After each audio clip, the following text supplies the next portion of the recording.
մենք այս բաժինը հիշում եք խորագիր ունի ինչ կպատասխանեիր եւ մենք անդրադառնում ենք Աստվածաշնչում Տեր Հիսուսի տված հարցերին եւ փորձում ենք այդ հարցերը վերցնել մեզ վրա եւ մտածել թե մենք ինչ կպատասխանեինք այդ հարցին այսօր մեր 23-րդ հարցն է եւ 23-րդ հարցը այսպես է հնչում պետք չէր որ դու էլ ողորմեիր պետք չէր որ դու էլ ողորմեիր Մատթեոս ավետարան 18-րդ գլխի վերջին հատվածում է հարցը եւ հարցը մեզ բոլորիս շատ ծանոթ պարտատեր ծառայի այն ծառայի որ իրեն էին պարտք այդ ծառայի առակի մեջ է հնչում բայց մինչև առակին անցնելը կուզեմ որ միասին մենք վերհիշենք 18-րդ գլուխը ամբողջությամբ ինչպես է 18-րդ գլուխը սկսվում է այսպես որ Մատթեոս ավետարան 18-րդ գլխի առաջին խոսքում աշակերտները մոտենում են եւ հարց են տալիս Տեր Հիսուսին թե ով է ավելի մեծ երկնքի արքայության մեջ եւ հիշում եք Հիսուսը կանչում է մի երեխայի եւ ցույց է տալիս իրեն եւ ասում է այսպիսի այս երեխայի պես պիտի անձդ խոնարհեցնես եւ եթե այն մարդիկ ովքեր կկարողանան այս երեխաների պես անձը խոնարհեցնել նրանք են մեծ երկնքի արքայության մեջ եւ խոսում է գայթակղությունների մասին 18-րդ գլուխը մի քիչ ամփոփեմ որպեսզի հասկանանք եւ մենք կարողանանք պատասխանել այս հարցին խոսում է գայթակղությունների մասին եւ մեր նախորդ դասը հիշում եք որ 100-ը կթողի մեկի հետևից կգնա այդքան սեր ունի մեկ կորսվածի հանդեպ եւ Տեր Հիսուսը խոսում է գայթակղությունների մասին խոսում է այն մարդկանց մասին ու միջոցով գայթակղությունները կգան եւ այս փոքրերից մեկին այսինքն փոքր ասելով ինքի նկատի ունի հավատքի մեջ դեռ չամրացած մարդկանց որոնք արմատներ չեն խորացրել եւ շատ հեշտ է այդ մարդկանց գայթակղելը եւ շատերը տեսնում են սխալ ծառայողների, սխալ հովիվների, սխալ հավատացյալների եւ չապաշխարող ամենակարևորը 18-րդ գլուխը ասում է որ բոլորը կարող են սխալվել եւ Տեր Հիսուսը ասում է եթե կտեսնես եղբայրդ մի սխալ բան անում գնա իր հետ զրուցի հետո մեկին վերցրե եթե չընդունի քո խոսքը հետո ամբողջ եկեղեցու առաջ բայց եթե մարդը չի ապաշխարում գիտեք բոլորը կարան սխալվեն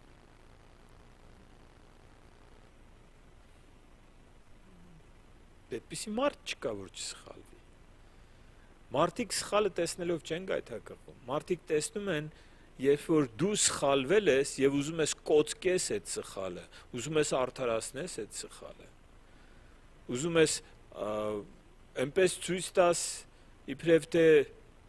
չգիտեմ այդ սխալով հանդերձ դու կարաս առանց ապաշխարելու ծառայես ինչն է խնդիրը ով սխալ չի գործում սխալ բոլորն են գործում բայց այն մարդիկ որոնք մերժում են ապաշխարություն իրանք գայթակղություն են դառնում եկեղեցու համար եւ գայթակղություն են դառնում ու շատերը կվկայեն որ եկեղեցուց հեռացել են հենց այդպիսի գայթակղությունների պատճառով երբ որ տեսել են ծառայողը որ պիտի սրբության օրինակ լինի որ պիտի անձնուրացության օրինակ լինի ինքը շահասեր է շահամոլ է չգիտեմ աշխարհասեր է եւ դա ոչ թե սայթակում է այլ դա իր կյանքի ընթացքն է այլ դա իր անգամ քարոզչությունն է չգիտեմ ինչն է բայց դա արդեն գայթակղեցնում է մարդկանց եւ Տերը ասում էր վայ այդ մարդկանց ում ձեռքով գայթակղություններ կգան շարունակության մեջ Պետրոսը հարց է տալիս թե քանի անգամներ եմ ես այս ամենը մեկ ամբողջություն եմ տեսնում որովհետեւ սա մեկ պատմություն է մա քանի անգամ եղբորսներ եմ եթե ինքը ընդունի իր սխալը քանի անգամներ եմ եթե ինքը սխալ բան է անում քանի անգամներ եմ 7 անգամ Տերը ասեց ոչ 77 անգամ 7 բայց դա ի նկատի չուներ, որ դու հաշվես 490-ից հետո ասես չէ, այլևս չեմ ներում, դա ի նկատի չուներ, սա ուղղակի թևավոր խոսքի նման մի բան է, որ ասում է այնքան անգամ, որքան պետք է, եւ այս ընդհանուր ներման, գիտեք, ներում ենք, երբ որ մեզ անվնասում, միջալուց ասեմ, սա շատ կարևոր է ներման հարցում։ Պողոս առաքյալը, ես նշումներից մեջ չունեմ, բայց ովքեր որ կուզեն կարող են որոնել, գտնել, բառացի եմ ասում, Տիմոթեոսին ուղղված թղթերում է, եթե չեմ սխալվում, ասում է, որ դատ է լինում, իրան դատում են, եւ ասում է, եղբայրները, որ պիտի իմ կողքը կանգնեին, կարծես թե ինձ մենակ թողեցին այդ դատի ժամանակ եւ բոլորը թողեցին ինձ մենակ ու գնացին, Աստված նրանց դա մեղք չհամարի։ Շատ հետաքրքիր է, որ ինքը ներում է ամեն բան, որ իր անձին է ուղված։ Այդ նույն խոսքի մեջ, այդ նույն պարբերության մեջ ասում է, բայց մեկը կար, որ Աստծո խոսքն էր ծռում եւ շատերին մոլորեցնում։ Տերը թող հատուցի նրան, այսինքն պատժի նրան։ Հիմա ինչի է մի դեպքում ասում թող ների, այն մյուս դեպքում ասում թող պատժի։ Մենք պիտի սա տարանջատենք։ Եթե ինչ-որ մեկը ինձ վնասում է, ինձանից բամբասում է, իմ աղոթքը, հիշում եք Աբել Կայանի այդ դասը, որ կար հերթական մեր ուսուցումը վերջում, եթե իմ աղոթքը լսեցիք, ես էլ աղոթեցի բոլոր այն մարդկանց համար, ովքեր չարախոսում են ինձանից, բամբասում են, մի խոսքով, որ չեն սիրում ինձ, իսկ այդպիսի մարդիկ քիչ չեն, ասեմ ձեզ իմանաք, եւ թող Տերը ների իրանց, բայց վայ այն մարդուն, որ Աստծո խոսքն է ծռում, վայ այն մարդուն, որ Քրիստոսի եկեղեցուն է վնասում, եւ Տեր Հիսուսը ասում էր, այդպիսի մարդը ավելի լավա ծնված չլիներ, եւ մեր աղոթքը պիտի հենց այսպես լինի, եւ մենք ներումը շատ ժամանակ ես հանդիպել եմ պիղծ կյանքով ապրող ծառայողների, որոնք իրենց այն ժողովրդին ում ծառայում են, համոզում են, դե ասում են, դե ես օծյալ եմ, անգամ այս ականջս լսել է, ասում է, մենք հրեշտակի պես ենք Աստծո առաջ, հովիվը հրեշտակի պես է, ինքը ինչ սխալ որ անում է, դա ձեր գործը չի, սա պարզագույն մանիպուլյացիա է, եւ այսպիսի մարդը ապաշխարող մարդ չի, որ ներվի, ինքը Քրիստոսի եկեղեցու, Պողոս առաքյալը ասում է, ես չեմ ուրախանում, որ այսպիսի մարդիկ կան, լացով եմ ասում, սրանք Քրիստոսի եկեղեցու թշնամիներն են, խաչի թշնամիներ, այդպես է գրված, որոնք իրենց որովայնը, իրենց Աստվածն են դարձրել, շահը, դրա համար էլ այդպես են ապրում, հիմա մենք պիտի հասկանանք ու մենք ներում, այստեղ խոսքը այն չի, որ մեկը գայթակղություն է եղել եկեղեցու համար, շարունակում է այդ կյանքով ապրել ու դու ներես իրան, սրա մասին չի խոսքը եւ նաեւ նա քո հանդեպ չի գործում այդ մեղքը, նա Աստծո հանդեպ է գործում եւ Աստված կորոշի իրան ների թե չների, կապաշխարի կների, չի ապաշխարի չի ների, բայց եթե քեզ ա վնասել, այսօրվա խոսքը սրա մասին է, քեզ ա վնասել, մեկը քեզանից բամբասել է, մեկը փողա վերցրել, պարտքը չի տվել, այն մեկը քո կյանքն է կործանել, այն մեկը քեզ մղել է մեղքի կյանքի, այն մեկը քեզ, չգիտես ոչ մի բան չես արել, բայց ատելով ատում է քեզ, ու այսպիսի մարդիկ կան մեր շրջապատում։ Եվ Պետրոսի հարցը, քանի անգամ ներեմ, լավ, ինչքան ներենք։ Այսի արդեն Պետրոսի հարցը չի, մարդիկ գալիս են իմ մոտ այսպես խոստովանության, խորհրդատվության եւ ասում եմ, ես որ ասում եմ պիտի ներես, ասում եմ լավ ինչքան ներեմ։ Եվ ի պատասխան այս հարցին Տեր Հիսուսը մի առակ է պատմում, որը կարդում ենք Մատթեոս ավետարան 18-րդ գլխի Եկեք 22-ը Տեր Հիսուսի պատասխանից կարդանք մինչև վերջ։ Հիսուսը նրան ասաց. «Քեզ չեմ ասում մինչև 7 անգամ, այլ մինչև 70 անգամ 7։ Դրա համար երկնքի արքայությունը նման է մի թագավորի, որը ցանկացավ, որ իր ծառաները իրեն հաշիվ տան։ Երբ սկսեց հաշիվը տեսնել, նրա մոտ բերվեց մեկը, որ պարտքեր 10,000 քանքար։ Ահռելի մեծ գումար է սա։ Ասենք մի քանի միլիոն դոլար, ասենց ասեմ, մեր ժամանակակից փողերով։ Երբ սկսեց հաշիվը տեսնել, նրա մոտ բերվեց մեկը, որ պարտքեր 10,000 քանքար, քանի որ պարտքը վերադարձնելու ոչինչ չուներ, նրա տերը հրամայեց վաճառել իրեն, իր կնոջը, որդիներին, ամբողջ ունեցվածքը եւ հատուցել։ Այդ ժամ ծառան ընկավ նրա առաջ, երկրպագում էր նրան եւ ասում. «Տեր, համբերատար եղիր իմ նկատմամբ եւ բոլորը կհատուցեմ քեզ»։ Գիտեք չէ, որ մարդիկ շատ նեղն են լինում, այնպիսի խոստումներ են տալիս, որ մտածում էր երևի մյուս տարի, գոնե մի տարի էլ իմ ընտանիքի հետ ապրեմ, մեկը գիտեր, որ չի կարող այդ պարտքը վճարել, բայց ասում է բոլորը կհատուցեմ քեզ, միայն ողորմություն արա։ Դե թագավորն էլ գիտեր, որ չի կարող, բայց այդ տեսարանը, որ տղամարդը ընկնում է ու աղաչում է, ասում է ողորմություն արա ինձ։ Հիմա պարտքը այն ժամանակներում մի բան էր, որ լավ չունես, ինչքան էր 10,000 քանքար, չունես 10,000 քանքար, շատ լավ, ինչքան դուրս կգա, որ վաճառենք քեզ, ընտանիքիդ, կնոջդ այնտեղ կվաճառենք, երեխաներիդ այնտեղ, քեզ էլ այնտեղ կվաճառենք, ինչքան դուրս կգա, եւ դա դաս կլինի մյուսների համար։ Եվ ընկավ ոտքերը թագավորի աղաչեց, եւ թագավորը իր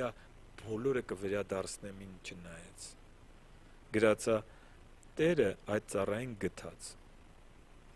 արձակեց նրան եւ պարտքը նրան ներեց։ Ասաց ներում եմ քեզ։ Երբ այդ ծառան դուրս եկավ, գտավ իր ծառայակիցներից մեկին, որ իրեն 100 դինար էր պարտք,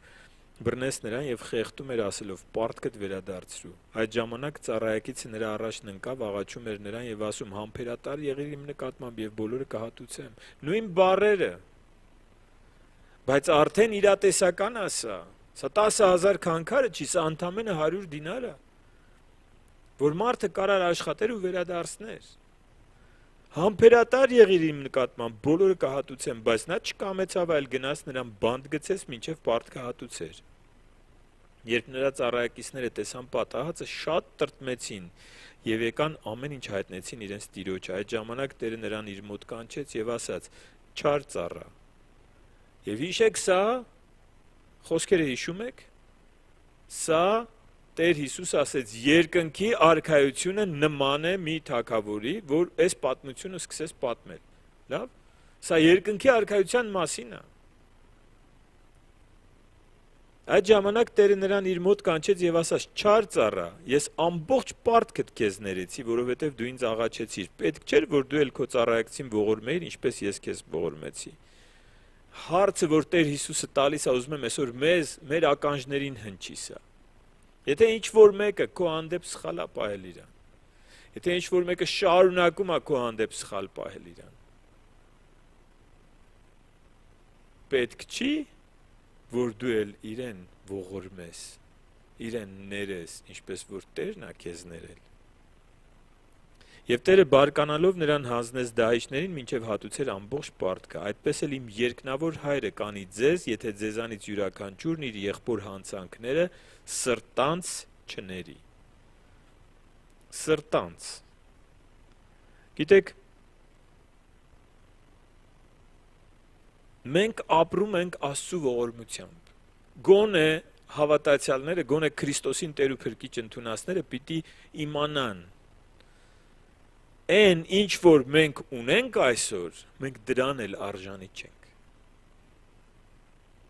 Մենք ապրում ենք նրա ողորմությամբ։ Այդ մենք գիտենք մեր կյանքը, ամեն մեկս։ Եթե մեկը կկանգնի ու կասի, Արման եղբայր, դու երևի մեղավոր ես եղել, եւ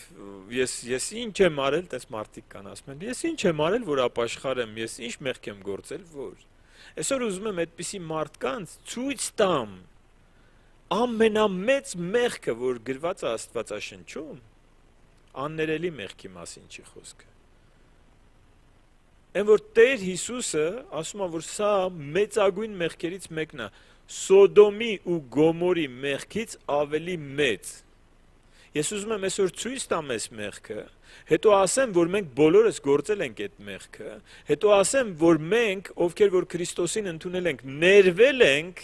այդ մեծ պարտքը ներվել է մեզ, ու ինչ էլ որ մարդիկ մեզ անեն, ինքը չել կարա համեմատվի, ամենաշատը 100 դինարի լինի։ Իսկ մեր գործածը Աստծո հանդեպ դա 10,000 քանքարն է։ Եվ հիմա ուզում եմ Աստծո խոսքով ընթերցենք ու տեսնենք ամենամեծ մեղքերից մեկը։ Մատթեոս ավետարան 11-րդ գլուխ 21-ից 24 խոսքերը։ Վայ քեզ Քորազին, վայ քեզ Բեթսայիդա, որովհետև եթե Տյուրոսում եւ Սիդոնում կատարվեին այս հրաշքները, որ ձեր մեջ կատարվեցին, վաղուց արդեն քրձով ու մոխրով ապաշխարած կլինեին։